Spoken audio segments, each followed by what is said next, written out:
Good evening, everyone. I'm delighted to join you in celebrating 5 decades of diplomatic relations between Bangladesh and the United States. In February 1972, Senator Ted Kennedy visited the newly independent People's Republic of Bangladesh. At the University of Dhaka, he spoke to students and described the ties that bind our people, our similar struggles for independence, our love of liberty, and our journeys to follow the star of freedom. Soon after, on April 4, 1972, President Richard Nixon sent a letter to Prime Minister Sheikh Rahman, establishing diplomatic ties, predicting that the ties and goodwill between our people would grow for years to come. 50 years later, our countries collaborate on virtually every issue that matters to our people, and the ties between Bangladeshis and Americans grow deeper and more intertwined with every generation.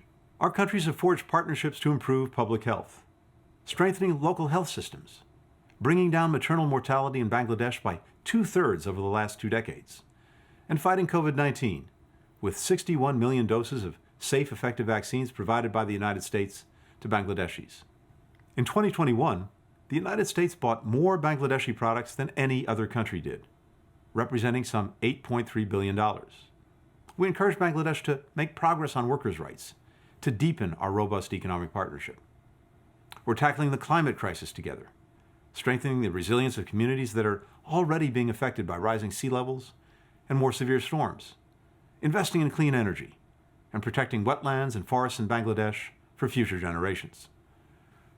We address humanitarian crises and conflicts together, from responding to natural disasters to supporting Bangladesh's role as one of the largest contributors of troops to United Nations peacekeeping operations.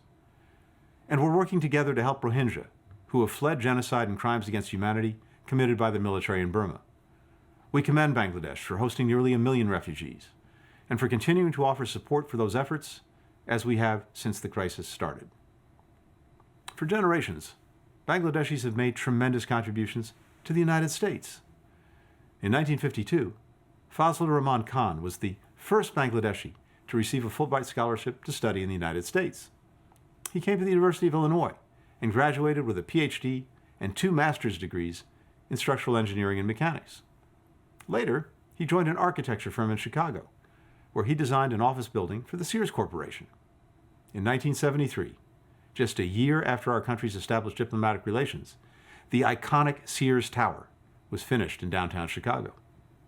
Since then, the tower has defined a classic American skyline, and it represents just one manifestation of what Americans and Bangladeshis can build together. I'd like to thank Foreign Minister Momin and Ambassador Islam for being the latest stewards of this crucial relationship. And I look forward to seeing what our people will build together in the decades ahead as we continue to follow that star of freedom. Thank you.